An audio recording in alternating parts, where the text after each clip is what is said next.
ଓହୋ କି ଶୀତ।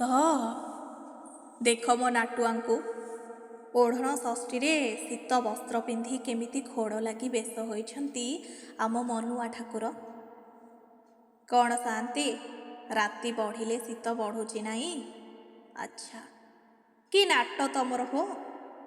ଯେତେବେଳେ ଶୀତୁଆ ରାତିରେ ଯମୁନା କୂଳରେ କେଳି କଦମ୍ବ ମୂଳେ ରାଧାରାଣୀ ସହ ତ୍ରିଭଙ୍ଗୀ ଠାଣିରେ ରାସ ରଚଉଥିଲ, ଏ ଶୀତ କୋଉଠି ଥିଲା?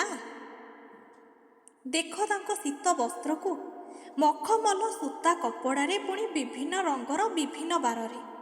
ରବିବାରେ ନାଲି, ସୋମବାରେ କଳା ଛିଟା ମିଶା ଧଳା, ମଙ୍ଗଳବାରରେ ପଞ୍ଚ ରଙ୍ଗ ମିଶା, ବୁଧବାର ଦିନ ନୀଳ, ଗୁରୁବାର ଦିନ ହଳଦିଆ, ଶୁକ୍ରେ ଧଳା, ଶନିରେ କଳା। ଏ 7 ଗ୍ରହଙ୍କୁ 7 ଦିନରେ ଜଗତପତି ଘୋଡ଼ ବସ୍ତ୍ର ରୂପେ ପିନ୍ଧିବଟି? ଆଚ୍ଛା ଆଚ୍ଛା, ଏମିତି କଥା ନାହିଁ। ଆଚ୍ଛା କହିଲ, ରାମ ଅବତାରରେ ଘୋର ବନସ୍ତରେ ଗେରୁଆ ବସ୍ତ୍ରରେ, ପୁଣି ଫୁଙ୍ଗୁଳା ଦେହରେ, ଗଛ ମୂଳରେ, ଖୋଲା ଆକାଶ ତଳେ କେମିତି ରହୁଥିଲ କି ମନମୋହନ? ସେତେବେଳେ ଶୀତ କୋଉଠି ଥିଲା?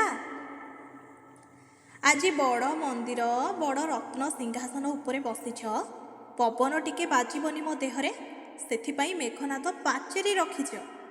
ଦେହରେ କାକର ଟୋପା ଛାଡ଼, ପାଣି ମୁନ୍ଦେ ବି ପଡ଼ିବନି ବୋଲି ସେବକ ସେବାୟତ ରଖିଛ। ତାପରେ ବି ଏତେ ଶୀତ? ଆଚ୍ଛା ହଉ ହେଲା, ଘୋଡ଼ ଲାଗିରେ ଭୂଷିତ ହେଇ ଭଲରେ ଥାଅ, ନହେଲେ ଥଣ୍ଡା ଧରିବ ଯେ। ଘୋଡ଼ ଲାଗି ବେଶ ସୁନ୍ଦର, ଶୀତ ଦିନେ ଘୋଡ଼ି ହେଲେ ଠାକୁର। ଘୋଡ଼ ଲାଗି ବେଶ ସୁନ୍ଦର, ପାଟ ପତନି କୁ ମଖମଲି ଘୋଡ଼ ଦିଶୁଅଛି